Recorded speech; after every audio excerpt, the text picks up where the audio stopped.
네. 모의고사 3회 풀이를 한번 해보도록 할게요. 모의고사 3회 풀이는 초반에 이제 펌프, 스프링클러 헤드를 약간 겸하고 있죠. 페이지는 119페이지부터 해서 최대가 193페이지 정도의 범위를 가지고 있습니다. 우리 교재상으로. 그래서 주요 문제들을 한번 쭉 보시면 중복도 굉장히 많이 됐었고 엄청 중요한 부분이어서 거기다가 이제 별표가 3개짜리가 좀 많이 보일 거예요. 그런 부분들도 감안하셔서 보시면 좋겠습니다. 그리고 사전에 프린트물은 간략하게 한번 우리 단톡에도 올린 거니까 설명을 좀 드릴게요. 한 장짜리는 가마 밸브에 대해서 KFI 인증 기준이 있어요. 우리나라는 가마 밸브는 한번 잠깐만 설명드리면 우리 소방용품은 형식 승인이 있고 그죠? 그 성능 인증이 있고 KFI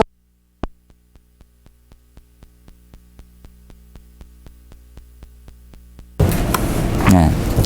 모의고사 11회 소방기계 파트 119페이지부터 193페이지 정도까지 범위를 모의고사 3회로 한번 정리했네요.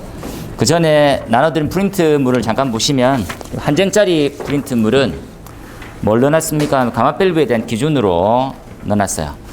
가마 밸브는 가마 방식에 관련돼 가지고는 122회 때 지지난 차가 되겠죠.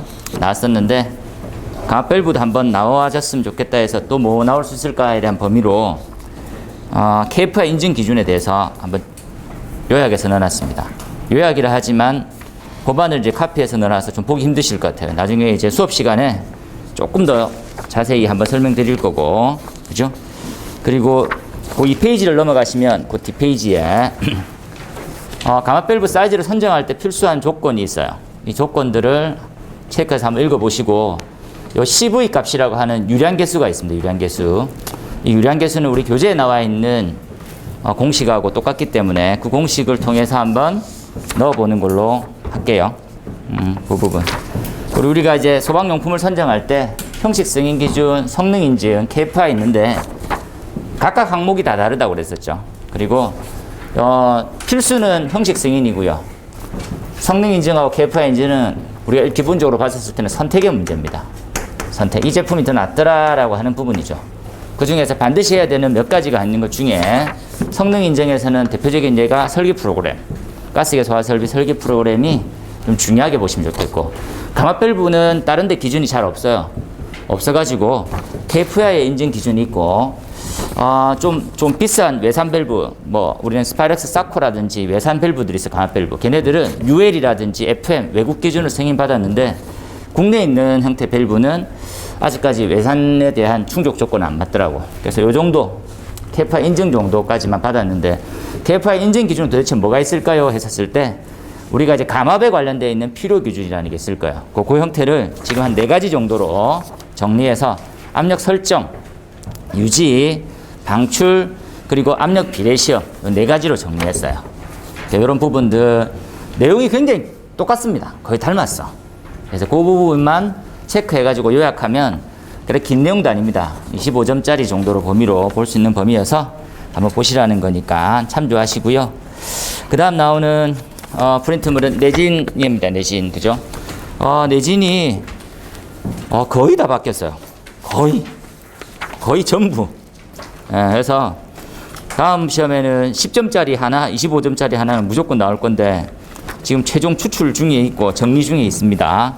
근데 이 내진 설계 우리 기준만 보면 아직 해설서 나오기 전이니까 이해도 잘 못하겠고 어려워요. 그죠? 뭐 특히나 담부 뭐 이렇게 해서 지금 뭐 나와 있는 뭐 간단한 용어들이야 쉽지만 지금 나오는 단주기 응답지수 뭐 이런 것들이 있는데 정의에 어려워요. 그래서 단톡방에 올려드렸던 이 내용 건축물 내진 설계 기준이 있어요. 단톡방에 PDF 파일로 올려드렸으니까 이 부분을 출력하셔가지고 해당되는 부분을 받아서 보시면 좀 더 이해가 훨씬 더 수월하지 않겠냐 하는 생각은 듭니다. 일단 이 2개를 짜집기해서 정리해서 넣으려니까 내용이 너무 많아가지고 조금 시간이 좀 걸리고 있어요. 그래서 여기 보면 뭐 설계응답 스펙트럼 뭐 이런 것들이 있어요. 설계응답 스펙트럼, 이렇게 가속주기 뭐 이런 것들이 있는데 이런 것들이 시험에 나올 수가 있으니까 요약해서는 드릴 텐데 조금 시간이 걸리는 관계로 좀 이해를 해주셨으면 좋겠네요. 본격적으로 문제풀이를 한번 들어가 보도록 할까요? 이렇게 1번입니다. 공동이네요. 소방 펌프는 이렇게 한번 이해해 볼게요. 펌프는 우리 가압 송수 장치라고 보통 얘기한다 그죠? 가압 송수 장치는 크게 4가지 종류가 있습니다. 펌프 방식이 있을 거고, 고가 수조가 있을 거고, 압력 수조. 또 뭐가 있습니까? 가압 수조 이렇게 4가지가 있네요. 펌프, 그죠? 그리고 압력, 가압, 고가 수조.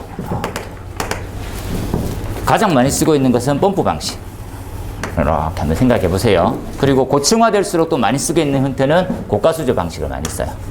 고가 수조만 단독으로 방수압을 만들어내기에는 높이가 너무 많이 필요하거든. 그래서 펌프하고 혼용하는 고층 건축물이 훨씬 더 많아지고 있습니다.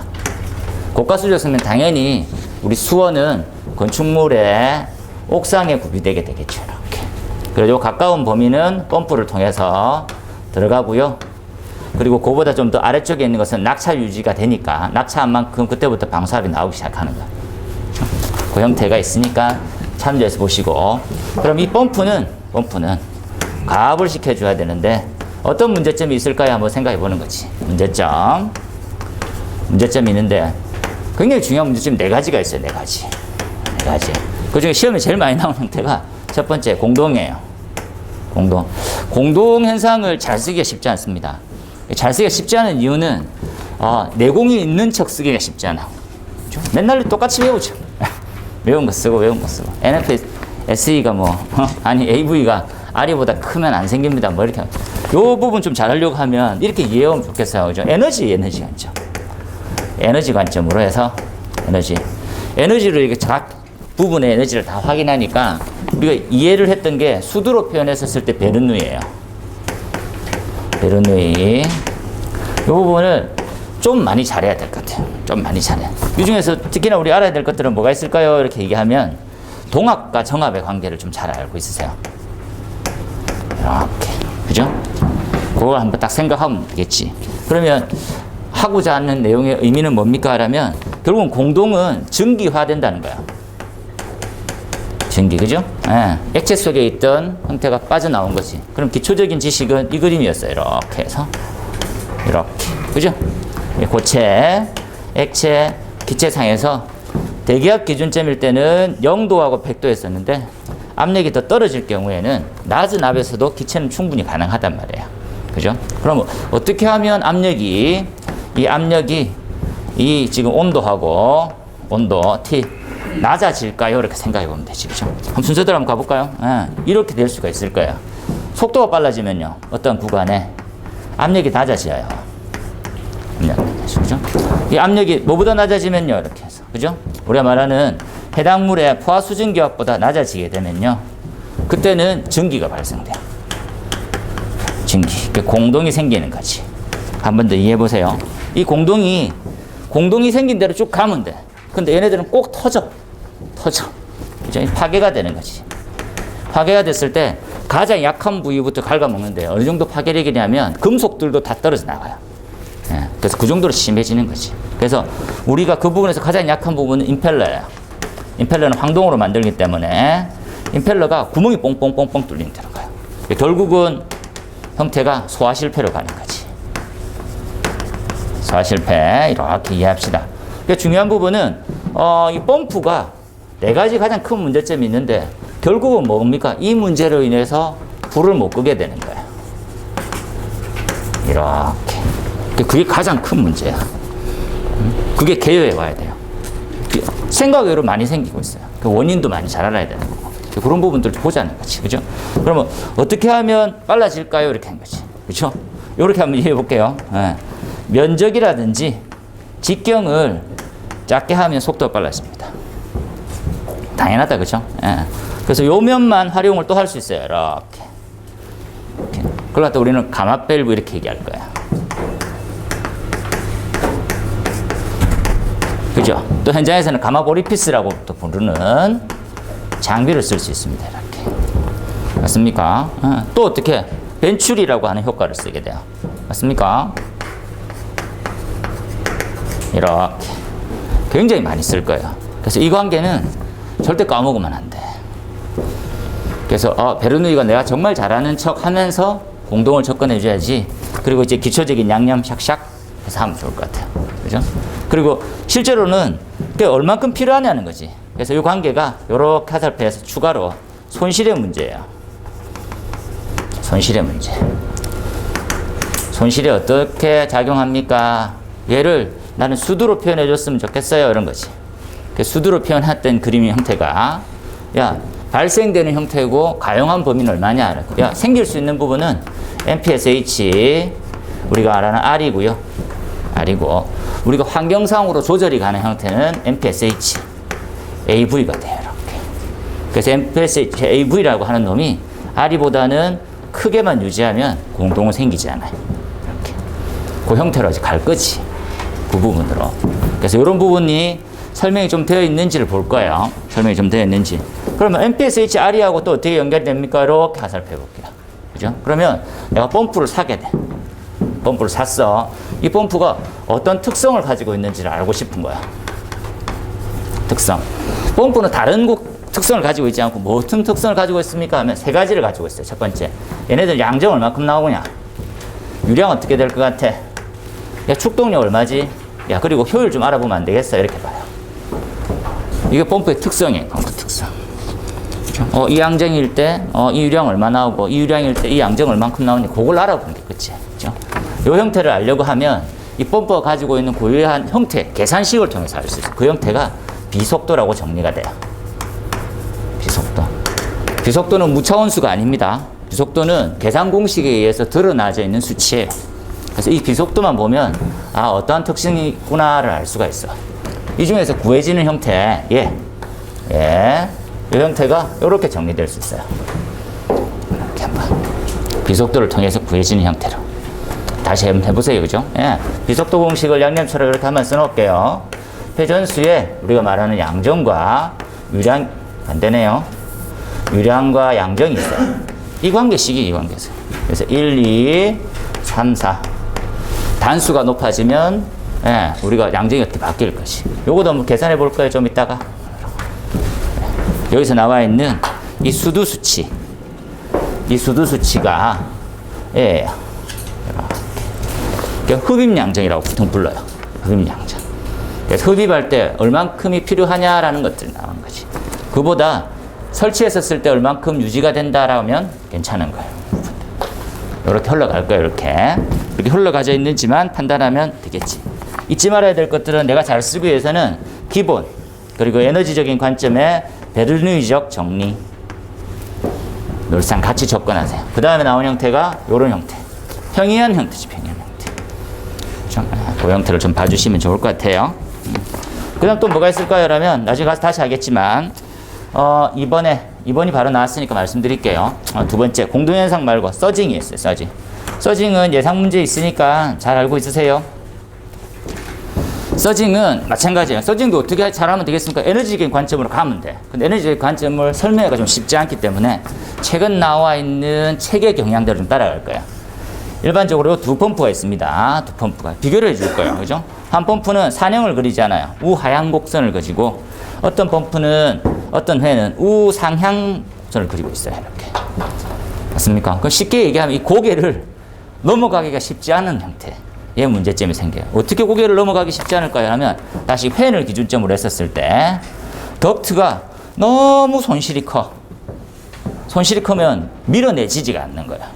밀어내려고 했다 다시 돌고 밀어내려고 했다 다시 돌고 하는 거지. 그러니까 그러한 형태를 통틀어서 서징이 발생될 수 있는 환경인 거야.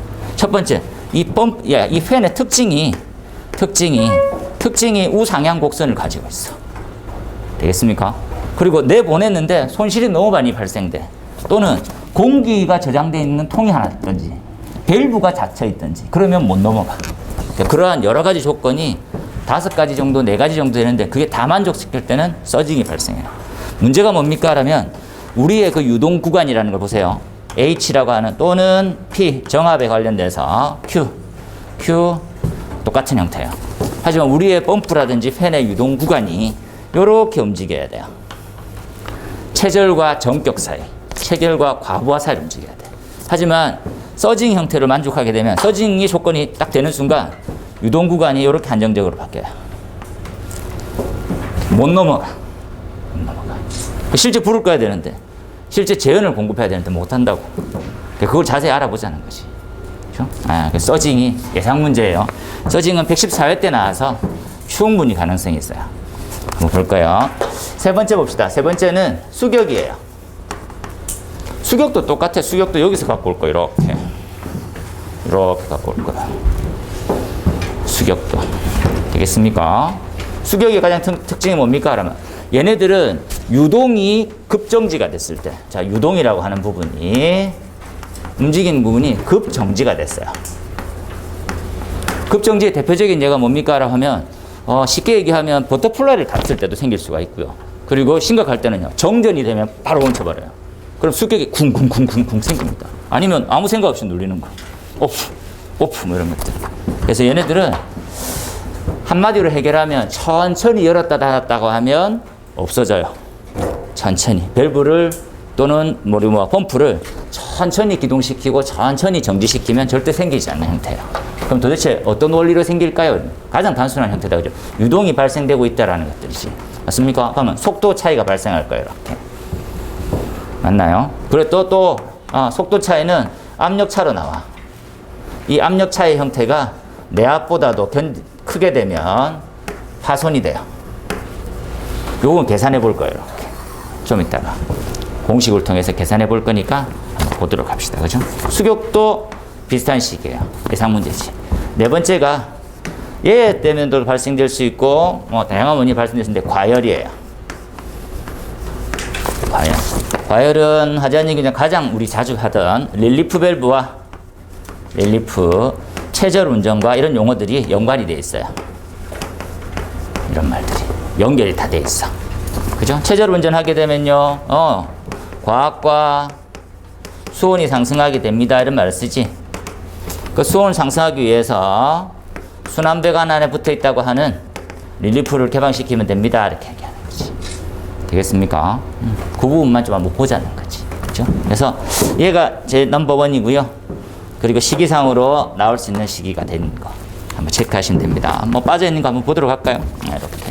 첫 번째, 잘 나와 있네. 그죠? 기초적으로 나 알겠니? 어떤 원리에 대해서 알겠니? 이런 것이. 그죠?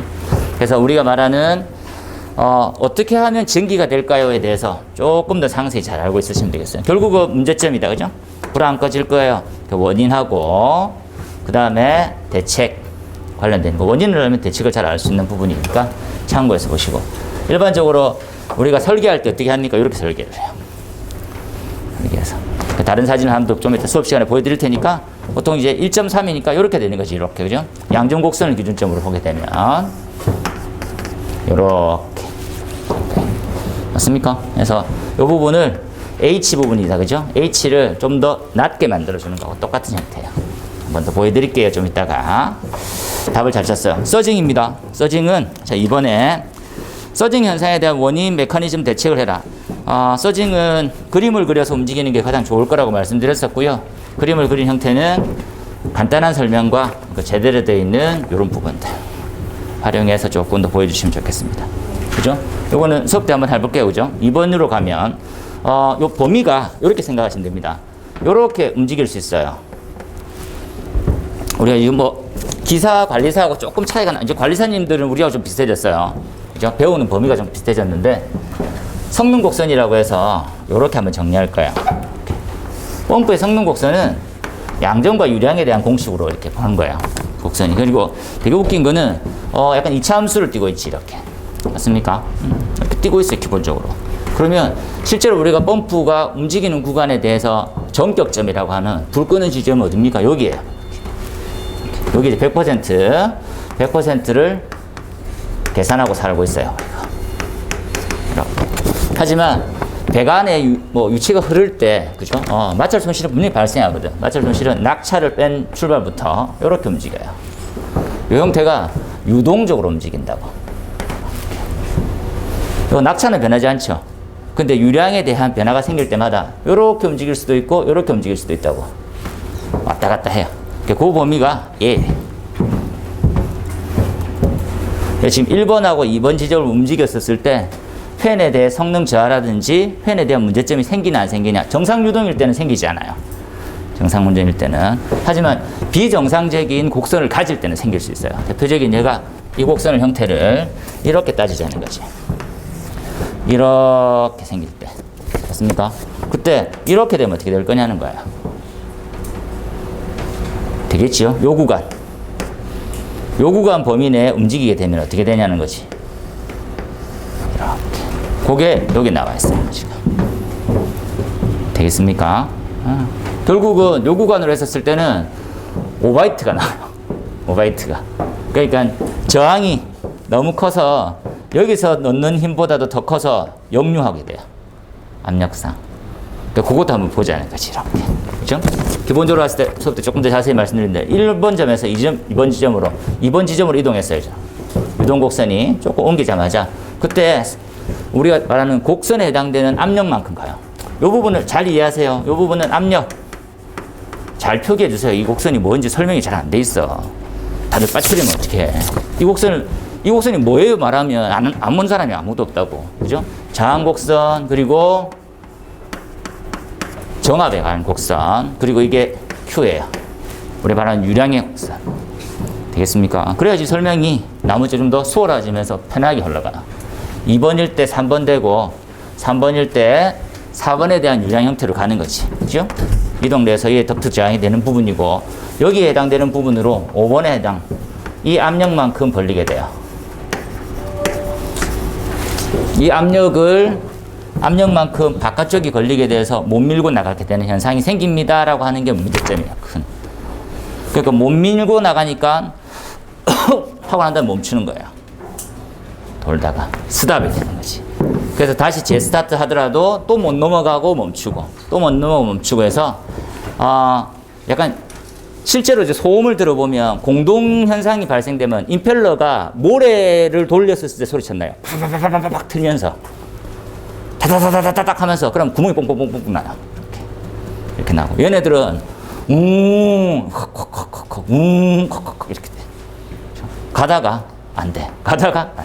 그게 이제 규칙적으로 계속 그래요. 그죠? 그때 제일 좋은 방법은 숨을 옆에서 구멍을 뚫어주는 거지. 저항이 전혀 없게 만들어져서 휙 돌고 나면 그때부터는 정리가 돼요. 어떤 의미에서는. 그에 대한 대책이 여기다 마련이 돼 있어요. 이렇게 나와 있어요. 그래서 원인에 관련되는 부분들을 많이 물어서 여분 빼고 바이패스 빼고 나가고 기타 등등이 나와 있어요. 참고로 114회 때 그래서 나올 법합니다. 그리고 요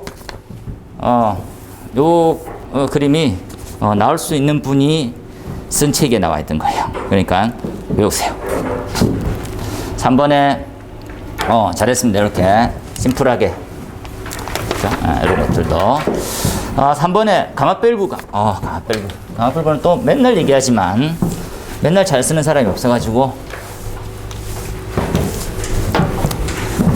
이런 문제를 접근할 때 가장 좋은 거는 과압이 발생되면 어떻게 됩니까를 생각해 보는 거예요. 과압. 우리 지금 여기서 얘기하는 것은 펌프에서 과압이 발생된다고 생각합시다. 그죠? 펌프. 압력 계산을 잘못했다든지, 그리고 이 과압이 발생될 수밖에 없는 형태는 다시 이해해보면 건축물의 구조가 너무 높아진 거예요. 너무 높아져서 과거에는 적정한 압력으로 가능했던 데가 이제 많이 높일 수밖에 없어요. 높일 수밖에 없는데 최상단에서 물이 쏟아지려고 하면 하층 부분은 과압 구간이라고 보통 정리되어밖에 안 돼요. 과압 구간. 이 과압 구간을 어떻게 막을 거냐를 한번 고민해 보세요. 그렇죠? 그러면 이 저층부를 쓰지 않는 펌프 시스템으로 갔으면 좋겠다. 대표적인 예를 이런 거죠. 이렇게 해서 구간을 두 개 나눌 거예요. 이렇게. 그 펌프를 두 대를 쓰네. 저층용, 고층용. 고층용은 압력 배관만큼을 이만큼 뽑아 넣고요. 그 다음에 소화 배관은 일반 배관으로 쓸 거예요. 이만큼. 아니면 이 배관은 저층용이니까 저층부 나머지들하고 이렇게 커버를 할 거예요. 이런 방식이 가장 많이 써왔었어요. 근데 더 고층이 됐어. 그럼 더 과압 구간이 많이 발생될 수 있겠지. 그때 펌프보다는 밸브로 가는 건 어때? 가마 밸브. 가마 밸브도 같은 원리예요. 고층을 한 대만 쓰고 가마 밸브를 써서 두 개 구간으로 분리해 보자는 거예요. 똑같은 의미입니다. 그죠? 특이사항이 뭡니까? 이 가마 밸브는 어떤 특이사항이 있을까요? 가마 밸브도 좀 잘하면 좋지. 자, 이렇게 봅시다. 과압에 대한 문제점들은 엄청나게 많이 설명했으니까 이해를 한다 치고, 그러면 감압을 시키고 싶다라는 거지. 알았어. 감압은 어떻게 되니? 이런 거지. 그렇죠? 감압은 어떻게 됩니까? 감압은 어떻게 감압이 됩니까? 압력을 낮춘단 말이다. 그죠? 압력을 낮춰요. 이때 압력은 무슨 압일까요? 정압이 되겠지요. 계산상으로 유체가 흐르고 나면 계산하기 너무 힘들어지니까 정압으로 봐요. 그러면 정압을 되려고 하면 어떻게 하면 좋겠어? 속도를 좀 빠르게 알고 싶어요. 맞습니까? 어떻게 하면 속도를 더 빨리 할 수가 있는데, 속도를 빠르게 한 만큼 압력은 줄게 되거든요. 그러니까 어떻게? 면적을 줄이고, 아까 쓴 거하고 반대로 쓰고 있어요. 직경을 줄이면 됩니다. 하는 거지. 맞습니까? 그래서 면적 줄이는 방법을 이용한 밸브, 걔가 감압 밸브예요. 되겠습니까? 1차 압이 2차로 넘어갈 때 입구를 좁혀가지고 조금만 가다가 2차 측 압력이 내가 원하는 압에 도달하면 입구를 닫아버리는 거야. 그리고 써가지고 또 압력이 줄게 되면 좀 열어주고, 또 옆차번 닫아주고, 열어주고 닫아주고, 열어주고 닫아주고를 반복할 거야. 그래서 이 면적으로만 2차 압력에 대해서 압을 조절해 줄 거예요. 되겠습니까? 이 면적으로 어떤 방식으로 또 조절해 줄까요? 그래서 직관적으로 그냥 무조건 2차 압력으로 바로 열었다 닫았다를 해주면 되겠어. 그게 바로 직동이에요. 직동식. 직동식에 대한 문제점도 많이 생기고 있어요. 직동식에 우리 가장 많이 쓰고 있는 방법은 어디입니까? 직동식 우리 많이 쓰고 있는 거. 과압 발생되면 쓴다며. 어디? 여기 있네, 여기. 어디? 무슨 밸브? 무슨 밸브? 릴리프. 이 릴리프하고 똑같이 생겼어요. 릴리프하고. 맞습니까? 앞 차면, 앞 세면 열어주고, 앞 떨어지면 닫아주고. 정확해요, 정확해요. 차이 하나도 없어, 차이가. 똑같이 생겼어. 그죠? 약간 생긴 사람 들었을 뿐이지. 그런데 두 번째, 직동은 유량이 점점 많아지는 구간으로 가면 압력 차이가 너무 차이 나더라는 거지. 우리가 원하는 설정 압력보다 낮아질 수가 있어요, 설계 압력이. 그래서 어떻게 파이로트를 좀 가면 좋지 않겠어? 시중에는 직동식과 파이로트식이 혼재돼서 많이 팔리고 있습니다. 하지만 소방의 유량은 좀 작은 편이거든요. 한 3,000 정도가 거의 막 최대치이기 때문에 직동식이 더 낫지 않을까라고 생각은 들어요. 추가로 한 번 더 설명하면, 그러면 얘네들의 밸브에 대한 광경은 뭘로 선정할 거냐는 거예요. 하나 적을게요. 광경 선정이 중요해. 우리는 유체를 액체 중에 점도가 높거나 압축성이 기나 아니냐, 공기 이런 것들을 안 쓴단 말이에요. 그렇게 쓰게 되면 좀 더 다른 공식으로 변환된 걸 쓰겠지만, 우리는 그냥 물, 상온에 있는 형태의 물만 쓰고 있어 지금. 물 쓸 때는 광경을 선정할 때 유량계수를 봐야 돼요. 유량계수는 1.17 정도 됩니다. 1.167 정도 되는데, 여기에 유량을 압력 차이로 나눠줘요. 이때 나오는 광경이 우리가 말하는 가용 범위 내의 밸브가 돼요. 요 공식으로 쓰면 돼. 요 공식의 단위는 킬로그램 포스긴 하지만 단위 변화가 되니까, 그죠? 메다 삼승포 민이에요. 요 부분은 이렇게. 얘는 킬로그램 포스 퍼 센티미터 제곱. 이걸 쓰면 돼, 그냥. 되겠습니까? 계산해 볼 거예요, 계산. 한번 해볼 거예요. 그런데 그걸로 선정하게 되면 2400rpm도 65mm면 충분하게 돼요. 그러니까 마음이 부담이 되는 거지. 왜? 150mm 관으로 쓰라 했는데 가마 밸브를 갖다가 조그맣게 쓰고 있으니까 돼 안 돼 걱정하는 거야. 그런데 써도 상관은 없어요.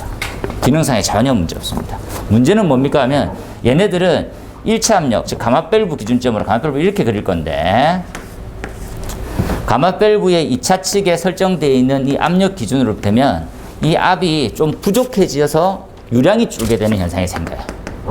그 부분을 보정만 하면 돼요. 그건 수업 시간에 말씀드릴 거예요. 수업 시간에. 수업 시간에 말씀드리면 요가겠네. 그래서 요 페이지를 한번 펴봅시다. 137페이지. 137페이지를 펴고 공식 하나 발견했어. 그죠? 엄청 간단한 공식이 하나 있네. 그죠? 공식 틀렸네. 이렇게 Q, 루트 G 이 비중이 들어가야 돼요. 여기 1이고 Q가 들어가야 돼. Q. 죄송합니다. 1.17 Q 루트 G예요. 저도 간만에 썼네. 거기 보면 우리 프린트물 나눠준 데 대해서 뒤쪽 페이지 한번 볼까요? 뒤쪽 페이지에 맨 아래쪽에 선정시 주의사항이 있어요. 보이나요? 한 장짜리 맨 뒤에 맨 아래쪽에 보면 선정시 주의사항. 밸브 구경 선정시 기준이 되는 것은 1차, 2차의 압력하고 유량이군요. 이렇게 밑에서 6번째 줄에 있어요. 그래서 이때 차압은 P1의 첫 번째 이제 압력하고 설정 압력의 차이를 기준점으로 넣는다. 이거 델타 P예요. 델타 P. 1차 측압과 2차 측압. 1차 측압과 우리가 설계 압력이라는 2차 측압 차이인데 이때 이제 줄 한번 쳐봅시다. 유량 특성도에서도 알 수 있듯이 설정 압력 상태에서는 2차 측 압력을 세팅하는 순간 유량은 최소가 되거든요. 그래서 용량이 부족해지는 문제점도 생길 수가 있어서 2차 압력을 좀 더 높여 놓는 게 더 중요해요. 왜? 유량이 더 감소가 될 거기 때문에. 줄 쳐놓읍시다. 그래서 그 부분에 델타 P는요, P1 플러스, P1 마이너스 옵셋이라고 하는 부분이 있어요. 보이나요? 옵셋. 맨 밑에 세 번째 줄 보이지요? 옵셋. 가운데 옵셋을 0.5 정도 키로 더해라고. 실제로 그렇습니다. 이렇게. 그래서 2차 측은 우리가 말하는 뭐 설계 압력보다는 0.5 정도 이상 더 높이는 거. 약 1 정도 더 높여도 상관없어요. 그 정도로 해주는 것들이 유량 부족을 막을 수가 있다라고 줄 한번 쳐놓읍시다. 그렇죠? 이 내용, 상세한 내용은 좀 더 추가로 말씀을 좀 드릴게요. 그러면 다시 한번 정리하면 이 공식이 자 CV라고 하는 용량 개수가 1.167 우리 책 기준으로 Q 루트 비중 G에서 P1 마이너스 T2 플러스 0.5 정도 돼요. 이렇게 쓰자는 거지. 되겠습니까? P1 마이너스 갈로 열고 P2 플러스 0.5 정도 됐어요. 계산을 한번 해보도록 할 거예요. 넣자고. 그다음 그림을 통해서 한번 간략하게 볼까요? 이 그림도 좀 복잡합니다. 이 그림도 좀 복잡해요. 복잡해서 더 수월하게, 더 간단하게 해놓으세요. 이 그림의 차이는 우리 책 페이지에 139페이지에 나와 있는데 이렇게만 간략하게 이해해 볼게요. 왼쪽 그림의 특징은 요 하단이 스프링의 힘으로 평상시 밑으로 열려 있어요. 우리 책의 그림을 보세요. 보입니까? 요 하단이 닫고 있는 하단이 스프링의 장력의 힘으로 원래 밑으로 열려 있어요. 이렇게. 그럼 2차 측 압이 차면 힘으로 밀어 올려갖고 닫아줘요. 이런 개념이고 오른쪽의 형태는 어떻습니까? 오른쪽의 형태는 지금 위에 있는 요 밸브, 왼쪽에 있는 이 밸브에 있는 부분이 평상시 열려 있다고. 맨 위에 있는 부분이 열려 있어요. 그래서 중간 챔버라고 하는 부분도 물이 없기 때문에 기본적으로 여기 있는 힘이 아래쪽으로 당기는 힘으로 해서 열려 있어요. 요 차이를 스타트만 좀 알고 가면 됩니다. 다시 여기는 이렇게 생겼어요. 제가 엄청 간단한데 왼쪽의 왼쪽 직동식은 스프링의 힘에 의해서 밑으로 밀면서 평상시 열려 있고요. 이해됩니까? 네. 오른쪽은 평상시 스프링의 힘에 의해서 나름의 당기면서 열려 있어요. 오른쪽 그림 보입니까?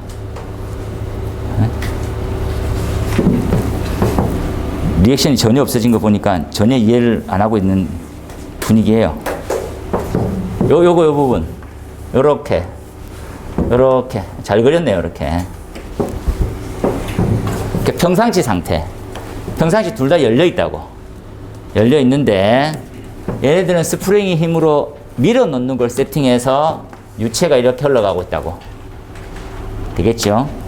오른쪽 그림은 요 가운데 있는 중간 챔버의 스프링 형태가 당기면서 열어놓은 상태예요. 이해되죠? 그래서 열어둬 있어 지금. 그래서 물이 요렇게 흘러가요. 지금 요렇게 흘러가는 거 보이죠? 요렇게 흘러가고 있어요. 요 흘러가는 거 보이죠? 요렇게 흘러가고 있어요. 그림을 잘 이해해서 보세요. 그럼 2차 측 압력이 다 차면 어떻게 됩니까 하면 이 스프링의 힘에서 밀어내듯이 스프링의 힘을 받쳐 올리듯이 우리가 물이 차게 되면 이렇게 해서 닫아줘요. 그런 원리로 되겠습니까? 오른쪽은요.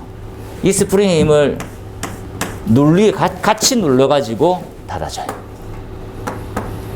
그렇다는 것까지만 보고 그림 크게 해서 상세히 한번 봅시다. 나중에. 도로 생겼어. 엄청 간단하게. 평상시에는 열려 있어요. 평상시에는 두 밸브다가 열려 있어서 2차 측으로 물이 가게 돼 있는데 2차 측에 내가 원하는 압력만큼 딱 세팅이 되는 순간 압력에 도달하는 순간 둘 다 막아줘야 되는데 어떻게 막아주느냐는 거지. 그걸 간략하게 한번 보라고. 그 형태가 있어요. 그 다음에 나온 형태가 그렇게 됐네. 4번 한번 가볼까요? 이런 것들 가끔씩 나오면 뭐 관리사님도 기억이 가물가물하고 이럴 것 같아서 한번 내봤어요. 지금 122회 때는 요거 122회는 감압 방식이 나왔어요. 감압 밸브에 대한 방식이 아니라 감압 방식이.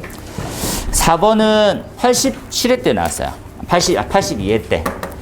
그래서 상수도 소화전 이런 것들로 한번 고민해 보면 한번 풀어도 좋을 것 같아요. 상수도 소화전 다음에 이제 소화용수. 얘네들은 소화용수 설비의 좀 특징은 뭡니까? 이렇게 좀 이해합시다. 그죠? 그냥 소화수원을 그 대상물이 가지고 있는 거야. 소화수원을 우리가 실제로 물 꺼야 되는 형태의 수원도 있을 거고 모자라도 주변에서 가져와야 돼요. 그죠? 가져올 수 있는 형태는 대표적으로 뭐가 있을까요? 그러면 원래 주수원이라는 게 있을 거예요. 주수원이라고 얘기하는 형태는 20분에서 60분 동안 해당되는 건물이 가지고 있는 수원을 얘기해요. 이게 물이 다 떨어졌어. 그러면 물을 퍼와야 되잖아. 어디서 퍼올 거냐? 대표적인 예가 상수도예요. 상수도 소화전. 상수도가 마르진 않지 않습니까? 그죠? 소화전에서 퍼올 거야. 상수도 소화전 주변에 있어? 없대. 그럼 어떻게 해야 할 거야? 그러면 저 멀리서 물을 퍼올 거야? 강물에서 퍼올 거야? 안 돼. 그래서 야, 물탱크 하나 더 가지고 있으면 안 되니? 그게 갖고 있는 형태가 저수조예요. 이해해 놓으세요. 되겠습니까? 상수도 소화전 있으면 북실 필요 없는 거지. 그렇죠? 그래서 저수조는 어떤 방식이 있을까요? 요런 압력으로 해서 바로 나오는 경우도 있을 거고요. 그리고 밑에 있어서 퍼올리는 형태도 있을 거예요. 그 형태에 따라 가지고 이름이 요렇게 구분될 거예요. 흡수관과 채수구. 채수구는 딱 여는 순간 콸콸콸이에요. 콸콸콸. 흡수관 투입구는 위에서 빨아들이는 거예요. 그래서 높이 제한이 한번 가중될 거예요. 이해해 놓으세요. 높이에 관련된 부분이 또 추가가 되겠구나라는 생각을 가지고 있으라고요. 그 관련되어 있는 기준이 4번에 한번 넣어주세요 했네요. 간단하게 한번 봐놓으세요. 이런 부분들은. 잘했네요. 그렇죠? 이렇게 흡수관 투입구로 해서 빨아 올리는 형태. 채수구는 물만 꽂으면 바로 나와요. 그 다음에 5번이네요. 5번에 이렇게 한번 봅시다. 이게 최근 들어서 몇 군데가 겸해져서 그죠? 나왔었는데 살수장에 3종이 있어요. 스프링클러의 가장 핵심은 자동이라고 하는 부분과 잘 한번 이해해 보세요. 그죠? 감지와 소화를 같이 해준다라고 하는 엄청나게 좋은 장점이 있어요. 그리고 더 놀라웠던 점이 뭡니까? 얘네들은 순수 기계식이에요. 헤드가 녹아서 열에서 녹으면 물이 나와. 얼마나 좋아. 정말 최고의 이상적이지. 그죠? 얘네들만 제일 중요해요. 그래서 이 부분을 가능하게 한 형태가 헤드라고 하는 부분인데, 헤드는 25점짜리에 3번에 보시면 뭐가 제일 중요할까요? 라면 감열이라고 하는 것들이 가장 중요해요. 감열은 어느 정도 내공으로 바뀌어 있냐면요, 지금 얘의 원리를 조금 더 파악할 때, 원리는 작동 시간에 대해서 검토해 볼래? 그리고 RTI에 대한 기본 개념을 너 알고 있니? 이걸 반영했었을 때 RTI는 얼마고, RTI 그리고 작동 시간 어떻게 되는지 알아봐. 이렇게 돼요. 많이 중요해요. 그렇죠? 그리고 소화의 관점으로 가요. 소화의 관점은 폭넓게 우리가 말하는 제어의 관점과 화재를 진압을 하는 관점이 있다고 했었어요. 이때 진압이라고 하는 부분들에 대해서 의미를 좀 더 깊이 있게 두라고 했었어요. 이유가, 이 진압은 실제로 면적당 물 도대체 얼만큼 나오는 거냐를 따질 거예요. 이 형태의 두 가지가 우리가 말하는 ADD와 RDD라는 말을 쓰게 돼요. 자, ADD, RDD 이런 말을 쓰게 돼요. 그래서 요렇게 그림도 하나 그려둘 거예요. 그렇죠? 얘가 A, 얘가 R. 시간에 따라서 얼만큼 많은 물의 양이 필요합니까? 이런 거야. 진압 때 한번 갈 거지. 안 오세요. 얘네들의 형태는 다시 한번 언급하면, 그러면 얘 어떤 헤드도 하니까 난 잘 못 알아듣겠는데, 우리 주변에 쓰고 있는 가장 일반적인 표준의 헤드는 제어. 그렇죠? 우리가 말하는 화심으로 침투해서 물을 바로 때릴 수 있는 형태가 말하고 있는 ESFR 같은 거예요. 지난 시험에 나왔던 거 뭐가 있습니까? CSMA라고 하는 헤드가 나왔어요. 지난 시간에 나왔었어요. 이 형태를 우리는 통칭 라지 드랍이라고 불렀어요. 큰 물방울 헤드. 이렇게 구분이 돼요. 한번 생각해 놓으세요. 봅시다라는 거지. 문제는 뭡니까? 이러한 형태가 불가능하게 만들어준 조건도 꼭 존재해요. 어떤 문제점이 있을까요? 이렇게. 그 문제점의 3종 세트가 첫 번째, 가장 흔히 많이 들어봤던 스키핑입니다.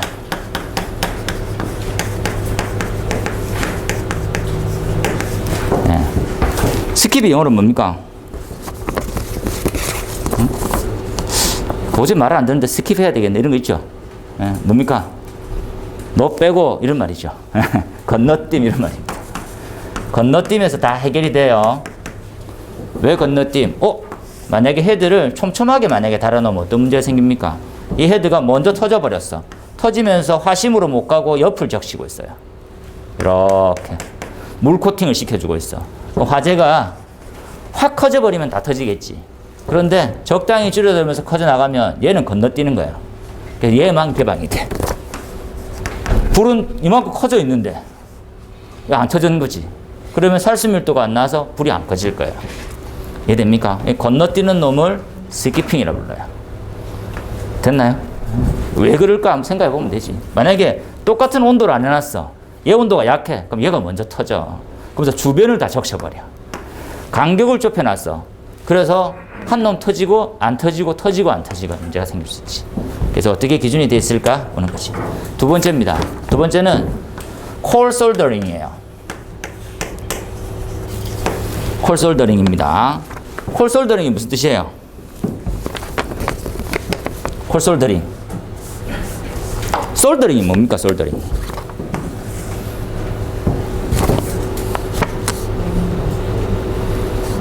솔더링이 무슨 뜻입니까? 검색도 안 해. 저랑 똑같네요. 네.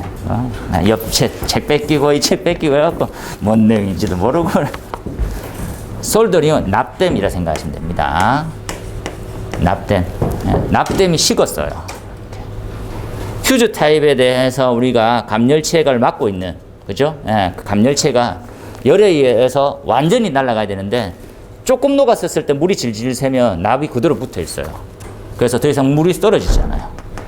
그러한 환경들이 발생할 수 있어요. 또는 차가워지면 감열체가 녹지 않는 여러 가지 문제점이 생길 거예요. 그 형태를 통칭해서 콜 솔더링이라고 부를 거예요. 되겠지요. 간단한 예예요. 세 번째는요. 뭐가 있습니까? 파이프 섀도우가 있네요. 네. 파이프 배관 때문에 헤드 가리네 이런 문제 맞습니까? 네. 주로 많이 생길 때가 약간 첨탑처럼 높은 쪽에 헤드를 이렇게 올리게 되면 녹자마자 바로 그 배관으로 그죠? 밑에 있는 헤드라든지 이런 것들이 다 녹게 되겠지. 이거는 뭐 배관으로 헤드가 개방이 덜 되는 현상을 얘기해요. 안 되는. 이 중에서 시험에는 얘가 제일 많이 나오긴 했어요. 근데 세 가지 한꺼번에 물어라 라고 하는 부분이 117에 118에 연속으로 나왔어요. 그래도 찜찜한 형태는 요 정도는 기본 이상으로 가져가고 있어야 돼요. 필요합니다. 한번 생각해 주세요. 그래서 그런 의미로 적었는지 한번 볼까요? 네. 전체적인 개념을 너무 잘 적었어요. 이렇게. 그 다음에 요 형태로 보시면 됩니다. 요게 원인, 대책, 원인, 대책. 실패는요. 좌 실패가 가장 큰 문제점이겠지. 그렇게 한번 보시면 됩니다. 잘 적었어요. 암기 카드 청년해서 세팅해 주세요. 외국엔 이렇게 잘 정리되어 있다. 이런 것들까지. 6번입니다. 6번은 이렇게 한번 이해합시다. 그죠? 우리가 한 발짝만 조금 더 들어가면 우리 배관 명칭이 조금 더 우리는 하자니 기준에는 없는 것들이 좀 들어있어요. 뭐 입상 배관이라고 하는 거, 뭐 수평 주행 배관, 뭐 이런 형태가 있는데 빠져있는 것들이 몇몇 있어요.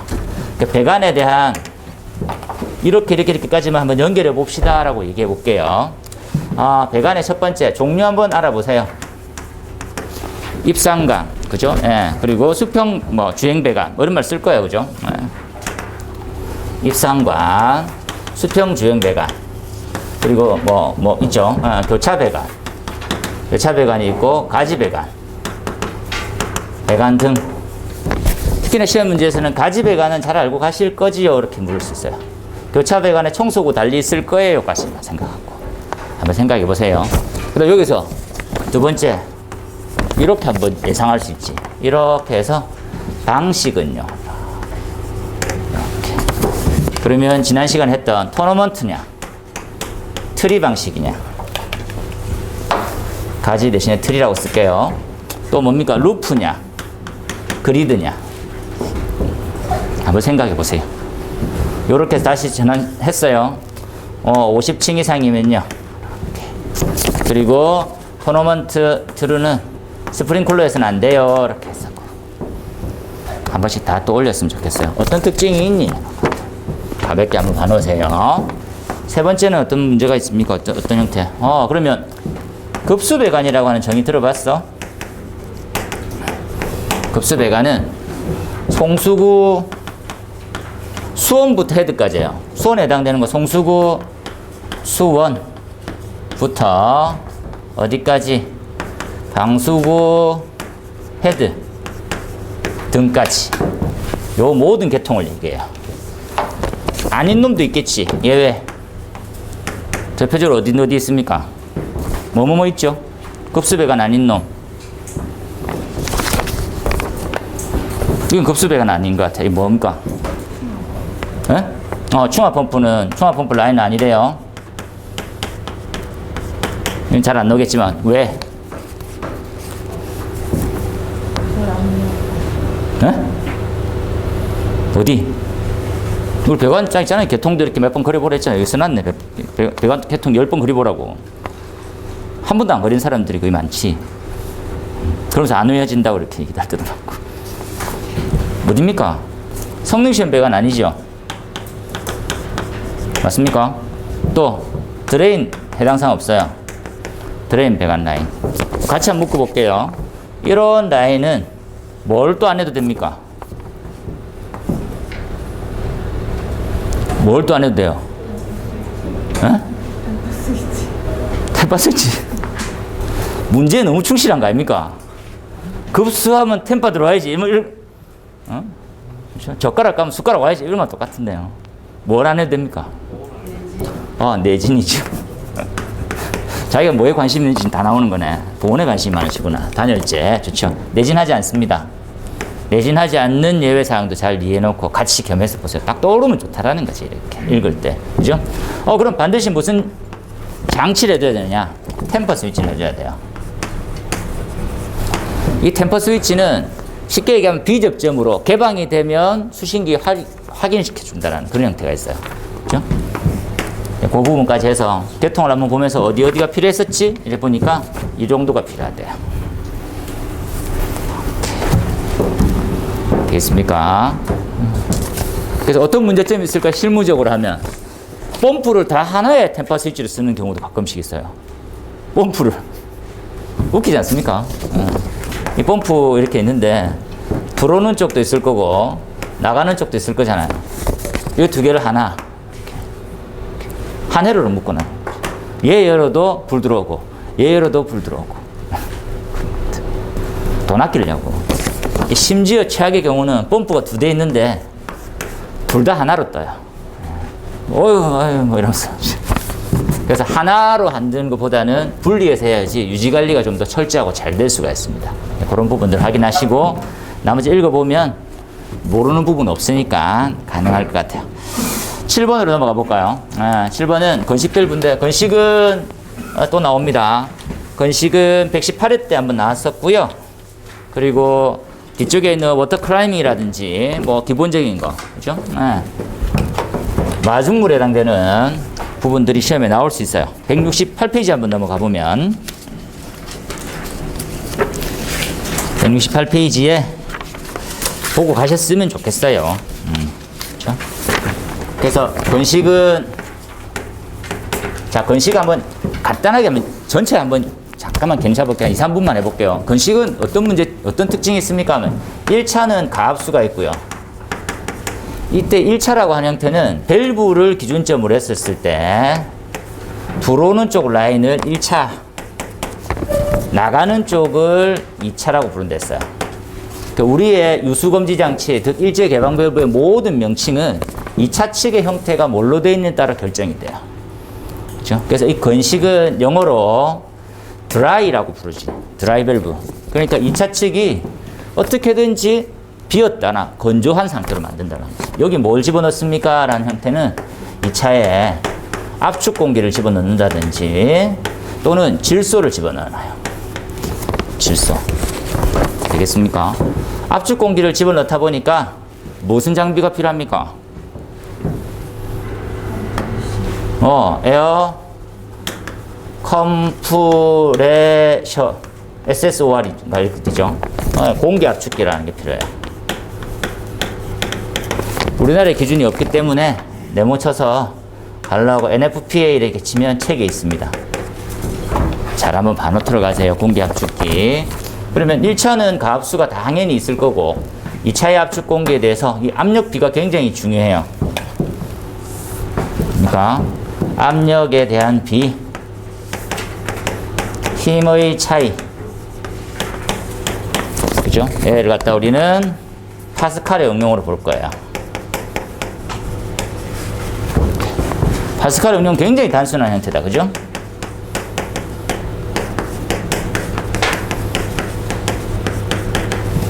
이런 개념이에요. 이렇게. 기본 원리가. 하지만 압축 공기가 있다네요. 그죠? 얘네들은 또 누수라든지 기타 등등 밸브의 문제점을 보완하기 위해서 추가로 플라이밍 워터를 넣어요. 얘가 최근에 시험에 나왔었어요. 이렇게. 그래서 플러스 물 무게가 들어가요. 물 자중의 무게가 들어갑니다. 요 관련식을 한번 이해를 하실 거예요.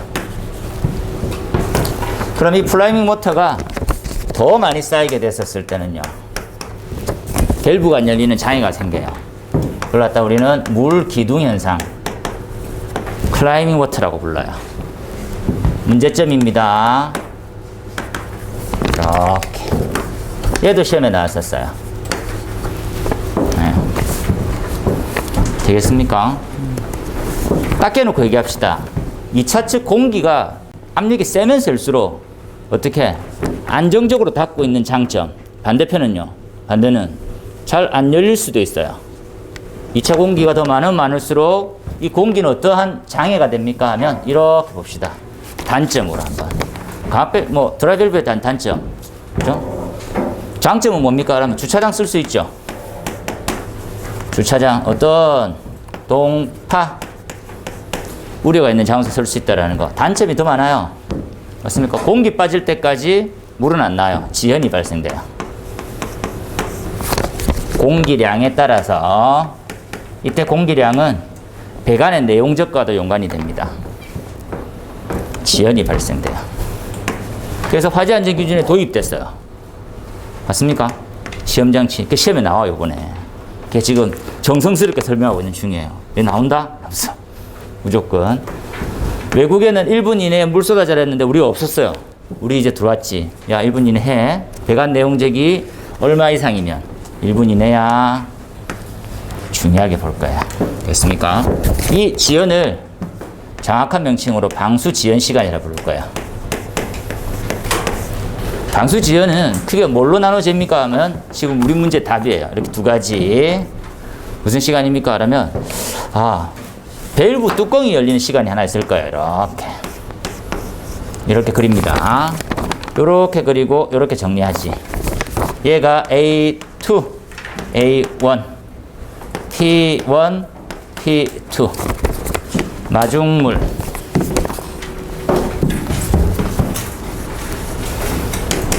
마중물까지 되겠습니까?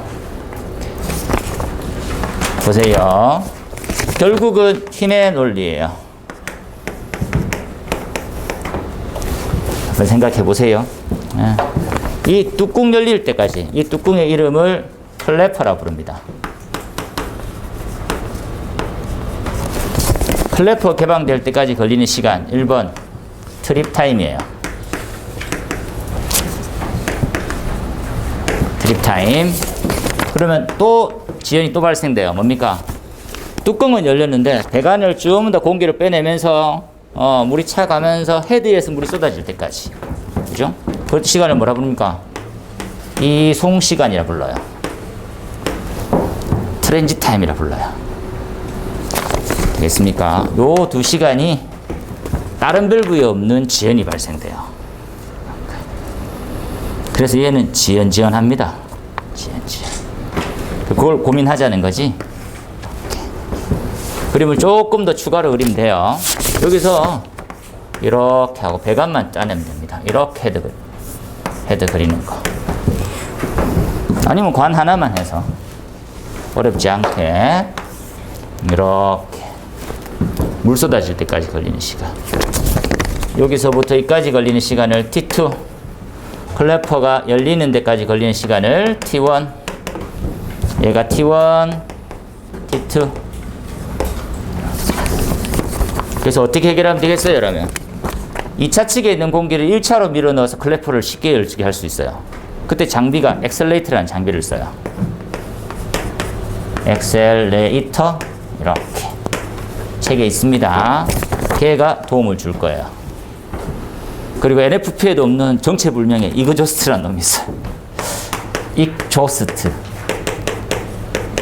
익조스트가 이송 시간을 단축시켜줘요. 원리로 따져보면 이렇게 바꾸면 됩니다. 단순하게 봅시다. 2차 측의 압력 그냥 낮춰버리면 돼요. 그러면 그냥 쉽게 열려.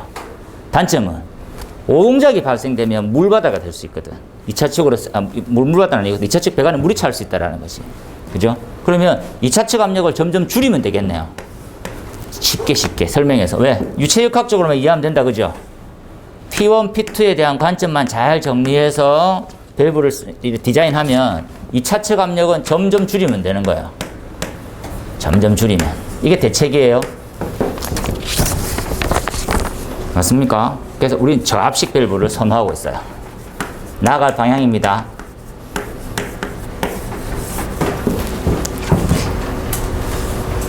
지금 저압식은 1차 측이 1MPa이면 한 10분의 1 정도밖에 안 해놔도 돼요. 그래도 세팅 잘 됩니다. 그만큼 이제 압력 밸브의 설계를 잘하고 있어요, 지금. 참고해서 보세요. 이 관련된 내용은 173페이지 아래쪽에 좀 더 설명이 자세히 되어 있으니까 참고해서 보시고요. 방수 지연 시간은 다시 한번 지연 시간에 대한 정체 트립과 트랜짓 트립 타입은 클래퍼가 열릴 때 그 시간이고 공식을 써주는 시기까지 왔어요. 내용은 이해했는데 공식 하나 더 외우고 가는 것들이 또 필요해요. 그 다음에 이제 이송시간이라는 것은 헤드가 방수될 때까지 걸리는 시간이에요.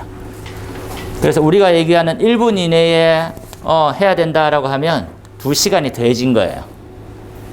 이해하세요? 화재 안전 기준은 이렇게 물을 거지. 요 2시간이 1분 이내로 가야 돼요.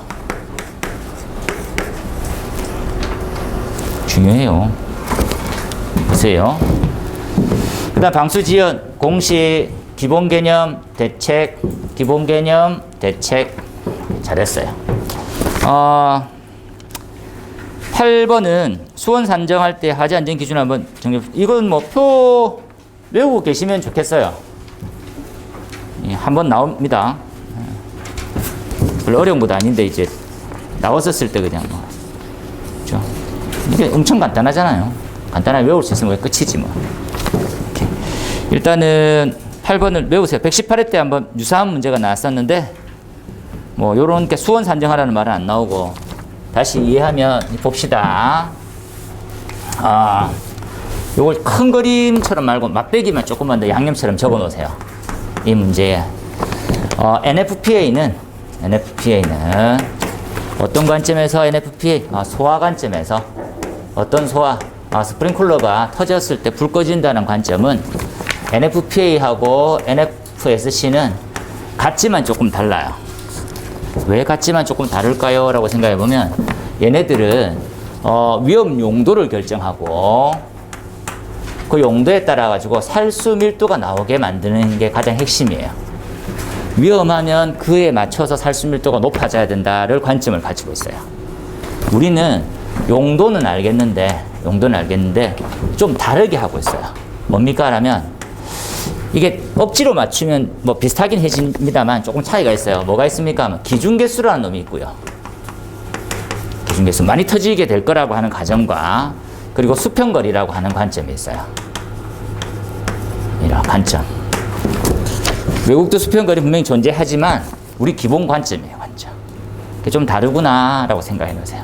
하지만 나가서 확인해야 할 법은 무조건 궁극적으로는 살수 밀도가 나와야 돼요. 그래서 계산으로 나오지 않고 무조건 살수 밀도가 얼마 이상 나와야 됩니다라고 하면 역산으로 계산이 다 할 수 있어요. 살수 밀도가 나와야 되면 헤드 간격도 정리되고 어떻게 되고 다 할 수 있다고. 살수 밀도가 엄청 중요해요. 예를 한번 들어볼게요. 그 위험하다고 하는 ESS. ESS는 살수 밀도를 얼마로? 지금 얼마 안 남았는데. 큰일 났네. 살수 밀도 얼마? 12.2 LPM per 메가 제곱이겠죠.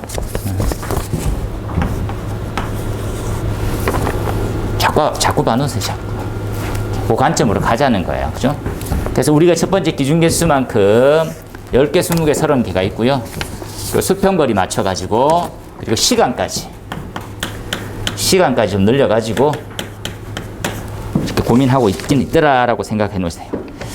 그 다음에 넘어가서 수리계산 절차서도 예상 문제입니다. 강력해졌어요. 왜 강력해졌습니까? 하면 지금 기술자 교재라고 했던 걸 나눠드렸어요. 있습니까? 거기에 수리계산 절차서가 들어와 있어요. 준비해 놓으세요. 지금부터 외우세요. 예. 그래서 답 너무 잘 적었어요. 이렇게 적으시면, 이렇게 외우시면 됩니다. 이렇게 외우시면 돼요. 수리계산 절차서 이렇게. 거기 나와 있으니까 119회 때 비슷한 문제가 나왔었어요. 절차서로 나오진 않았지만 수리계산에 대한 특징 이런 거 나왔었고 10번에는 하디클로스 낸 이유는 그죠?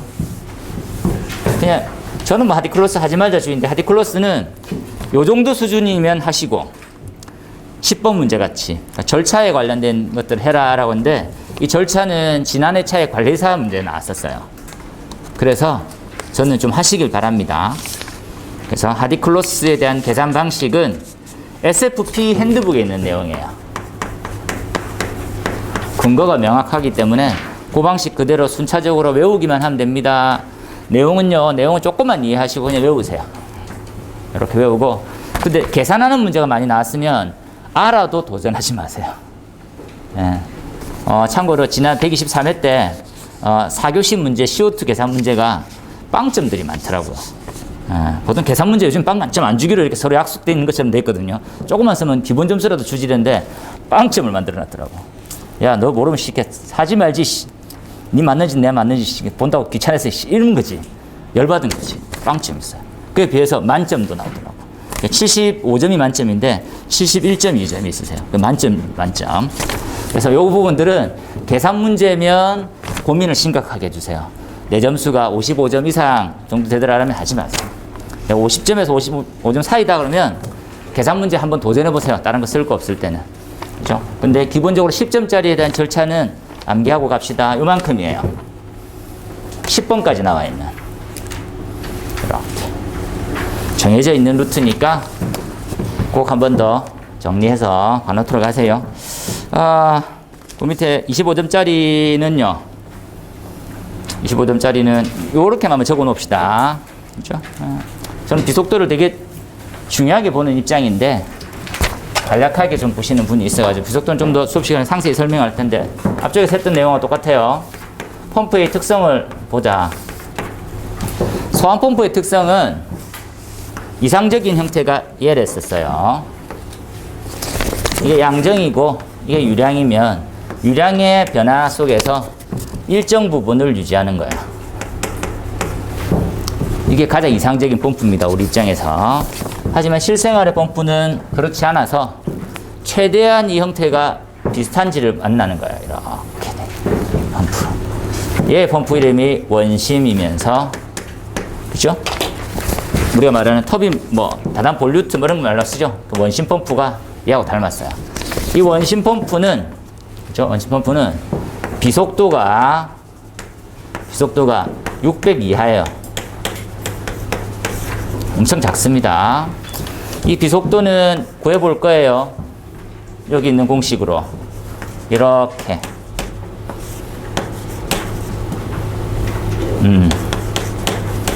이렇게. 우리 책 펴세요. 우리 프린트물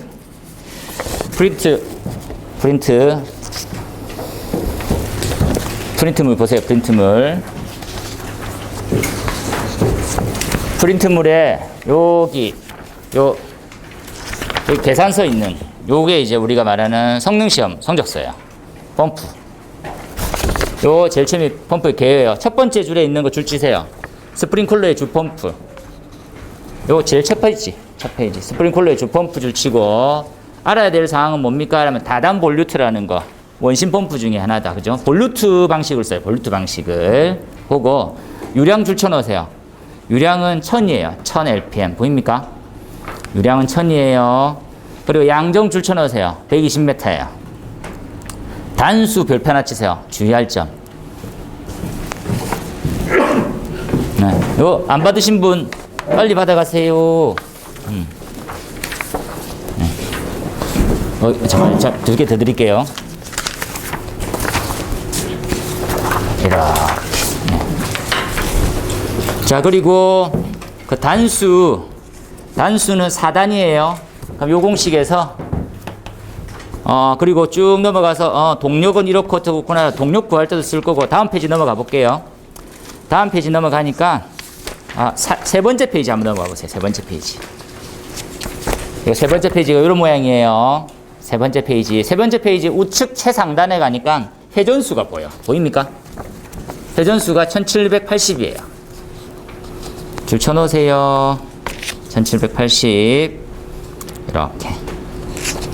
그렇게 나온 펌프를 지금 내가 쓸 거군요. 보는 거지. 되겠습니까? 여기다 집어넣으세요. 는 1780. 빨리 계산하세요. 1780. 양정이 120m였대. 양정은 120m. 맞습니까? 나누기 몇 단이었어요?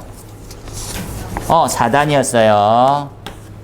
그리고 4분의 3승이었어요. 유량은요? 유량은 1000이니까 얼마예요? 1세제곱미터 퍼 민, 예, 그죠? 얘 단위는 메다 삼성 퍼 민으로 가야 되거든요. 그래서 1이에요, 1. 계산기 눌러보세요. 비속도 얼만큼 나오는지.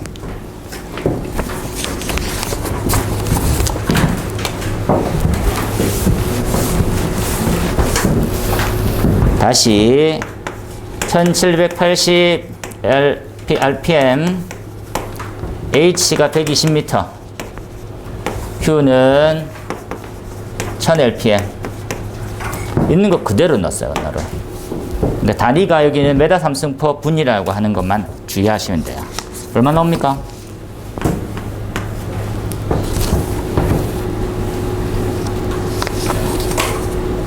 계산기 안 써보니까 너무 힘든 거예요. 오랜만에 쓰려니까, 그죠? 갈로를 도대체 어떻게 내야 되는지도 모르겠고.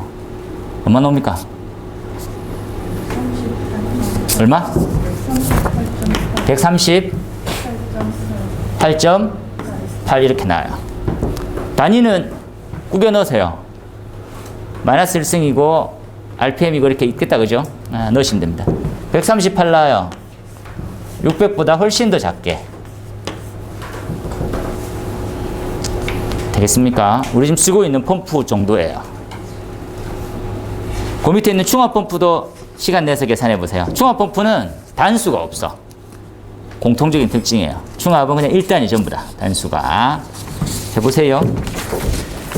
그 비속도를 내가 알고자 하니까 비속도를 아니까 이 비속도에 따라서 어떤 특징을 가지고 있느냐. 그 비속도는 이렇게 점프 시킬 거예요. 점프. 상사 법칙을 이용할 거예요.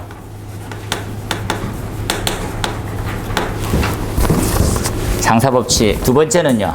이 비속도를 알면 캐비테이션을 예방할 거예요.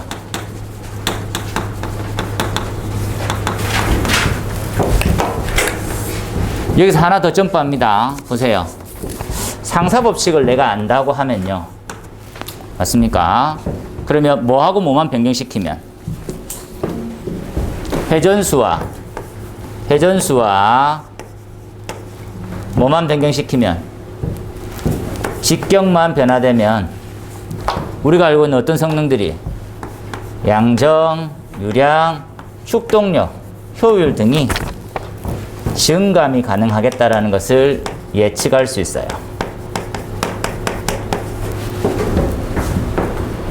이해됩니까? 많이 중요해요. 옆에다가 하나 더 적을 거예요. 예, 이렇게. 맞습니까? 재현을 다 갖춰놨어. 성능시험 했는데 풍량이 개떡같이 나와요. 큰일 났어. 그래서 우리는 재현에서 재현 설비 풀리를 조정한다는 말을 써요.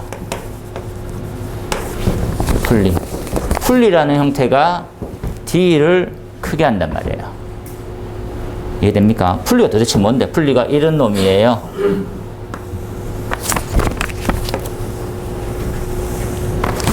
얘가 풀리예요. 모타 풀리, 팬 풀리. 되겠습니까? 그래서 풀리를 크게 할 거예요. 보세요.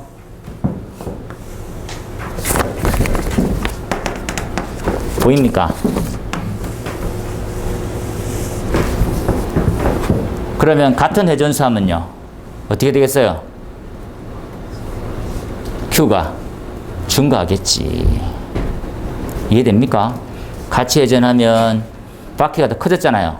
더 많이 나간다고. 이해되나요? 그걸 하고 있다고 지금 현장에서. 상사를 모르면 손대면 안 돼. 현장 갔는데 풀리 조절합니다. 그래? 그러면 잘 좀 부탁합니다. 뭐 이런 거지.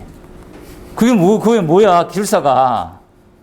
풀리 조절하는데 잘 좀 부탁드려. 그럼 도대체, 그럼 이게 풀립니까? 뭐 이렇게 시작해. 풀리 조절합니다. 뭐 검색해보고 가면 되는데, 검색도 안 해. 가서 듣는 거야, 이렇게. 오늘 또 새로운 거 하나 들었네. 실험생 가는 거지. 발전이 없어. 자주 써요, 우리. 실제로 하고 있다고, 지금. 하게 되면 문제도 생기겠지. 이렇게 하면 자연스럽게 소비 전류가 증가해요. 그러면 계전기가 탈 수가 있어. 조금 더 올리면 타버리는 경우도 있어요. 조심해야 돼. 여러 가지 복합적인 문제지. 캐비테이션 앞에서 많이 설명했어요. 요 H를 조지는 거지. 고정될 H를 조지는 거예요. 되겠습니까? 잘 한번 정리해 주세요. 이렇게 해서 지금 비속도를 자꾸 공부하는 이유는 딱 하나예요. 최적의 펌프를 찾기, 최적의 헨을. 그렇게 나가자는 거지. 그렇게 보시면 되겠고, 2번은 뭐 아실 필요 없을 것 같아요. 2번은 하나만 써볼까요? 기동용 수압계배 장치는 뭐가 중요하냐 이렇게 물어볼게요, 제가. 답 너무 잘 썼어요. 이렇게 비교해가지고 이렇게 요약해 넣기가 힘들어. 잘 해놔야 돼요. 이렇게.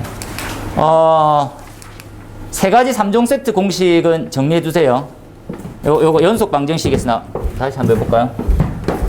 이거 지금 상사 법칙하고 우리가 말하는 캐비테이션이나 뭐 기타 등등에 대해서 원리를 파악할 때 유도 상사하고 우리가 말하는 이제 비속도를 유도할 때 Q는 AV 그죠? V는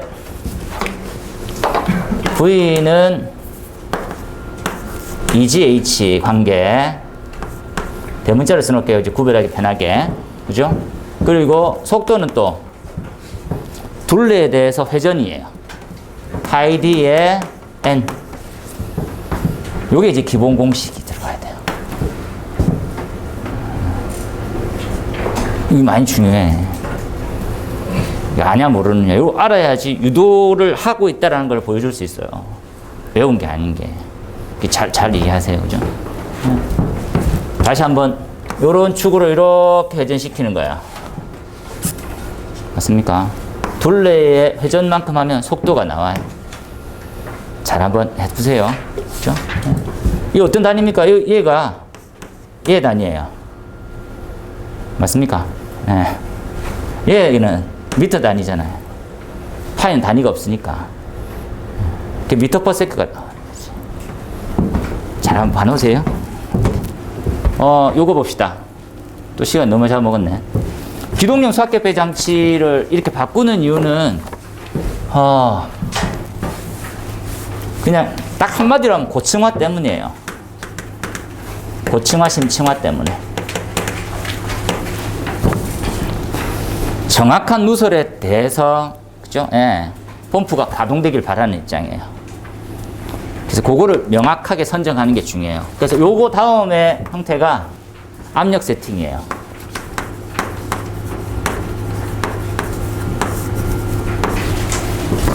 압력 스위치를 좀 이해하면 압력 세팅을 이해가 돼요.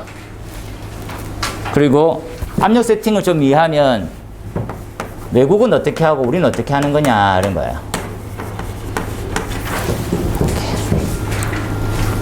그 순서로만 갑시다. 기동용 수압계배 장치 너 이해했니? 옛날에 챔버 쓰다가 문제가 굉장히 많다 보니까 지금 기계식이나 전자식 쓰지. 전자식도 문제 있지. 있는데 근데 지금 외국 거 쓰는 거 보면 어느 정도 온 거냐 우리나라는. 이렇게 보는 거지. 보고 3번을 지금 한 20분 동안 했어야 되는데 3번은 수업대로 가야 되겠네요. 3번은 별표 5개쯤 해서 그냥 이거는 세팅을 해주세요. 세팅을 해서 이건 오늘 수업 때 봅시다. 이거 되게 간단하게 이렇게만 봅시다. 너 기초적으로 알고 있는 거 있지? 헤드라면 헤드는 열 반응 지수라는 걸로 배웠다고 내가 들었어. 그 RTI라고 부르죠. RTI는 어떻게 생겼습니까? 타우고 루트를 이거 헷갈려 하지 마시고 그냥 다 똑같은 V다라고 생각하시면 돼요. 근데 이제 이 물리체계 속도를 U라고 표시하기도 하고 V라고 표시하기도 하기 때문에 그냥 혼용되어 있을 뿐이지 그냥 다 V예요. 얘는 이제 가스에 대한 유동에 관련되어 있는 부분이고 그러면 헤드 이 감열체가 견디는 형태는 뭡니까? 라고 하면 이렇게 MC 하다 그죠? MC에 HA 하 이렇게 생겼어요. 요 부분들을 중점적으로 봐야 되지. 요거를 보고 오기 전에 우리는 뭘 배우고 왔습니까? 하면 열 전달을 배우고 왔어요. 열 전달. 페이지가 교재에 1과목에 52페이지에 있어요. 연소에 52페이지를 꼭 보세요. 연류석은 요거 하나만 딱 기억합시다. HA 대류열 전달 개수 요건 이렇게 써도 되는 거죠. 면적으로 땡땡하면 단면적 분해라고 하는 부분이니까 그거 빼고 제가 연료속은 이렇게 할게요. HA T2, T1이에요. T1, T2. 요거 하나만 그냥 외우듯이 갖고 갈게요. 어떻게? 이게 고온 저온이에요. 고온 저온. 앞쪽이 이게 고온 저온. 까먹을 것 같아서 다시 이렇게 해놓읍시다. 이렇게. 그렇죠? 기류도 마찬가지고, 우리가 말하는 전도도 마찬가지고. 이거 전도에 대한 그림이에요. 그걸 같이 그냥 해놓으세요. 여기까지 대류. 그래서 고온 저온으로 되어 있구나라고만 합시다. 되겠죠? 요것도 같이 있는 형태가 요거 됐다, 그죠? 이게 이제 T1, T2 이렇게 되는 거지. 열 전도도. 요걸 갖고 올 거예요, 요거. 대류하고 MC는 앞에서 갖고 왔다, 그죠? 이거 고온 저온. 이거잖아요. 맞습니까? 이거 이렇게 이거 되겠나요? 기본으로 알고 접근하라고. 그래서 148페이지를 통으로 이렇게 준비해 놓는 거든. 요 상태까지 왔어요. 우리 RTI나 헤드를 물을 때. 헤드 옛날에 지금 한 2년 전에는 요거만 했어요. 요거만. 주구장창 외우고 막 쓰고 점수 안 나오고 뭐 이런 거 반복했었지. 그 다음 나오다가 야, 열평행 해볼래? 계산식 해볼래? 계산해볼래? 지금 요렇게 유도까지 나왔어요. 점점 나아진 거지, 이제 상태들이. 합격자 수준이 높아진 거죠. 요렇게 보세요. 요거. 여기서부터 쭉 외우면 돼요. 답을 잘 썼지? 요까지. 엄청 간단해. 엄청 간단해. 그거만 간단하게 볼 거예요, 그죠? 요, 보다가, 요거 한번 보세요, 요거. 그죠? 요거. 우리, 결국 이 식은, 그죠? 예. TG의 T, DT잖아요. 마이너스 TG. T에 대해서 적분해야 되는 함수니까. 그래서 마이너스가 앞으로 나가요. 나가서 풀어진 거지. 여기. 그래서 한번 참조해서 꼭 쭉 따라가면서 한번 보세요. 나중에 수업 때 한번 봅시다. 관계상. 이것도 잘 쓰셨어요. 예. 인터럭. 예, 이 페이지에 4번에 스프링쿨러의 인터럭 분죠. 세 가지가 있다. 그죠? 난과 싱글과 더블이 있는데 그냥 뭐 시기가 돼가지고 준비하시는 게 좋겠어요. 우리는 싱글 인터럭과 거의 흡사한 시스템인데 어떤 시스템을 설치해야지 가장 최적이냐를 고민할 때 쓰는 거다라고 보시고, 이거는 NFPA 규정에서 한번 준용해서 보시면 되겠고, 나머지는 이제 넣어놓은 대로 준비하시고, 그죠? 예. 그리고 내지는 조금 더 시간이 더 소요되는 관계로 좀 준비를 할게요. 오늘도 좀 생각보다 많이 늦어졌네요. 원래 오늘은 한 10분만 더 할 생각이었는데, 일단 알겠습니다. 오늘 풀이는 여기까지만 할 테니까 좀 쉬었다가 진도 나가도록 합시다. 여기까지만 할게요.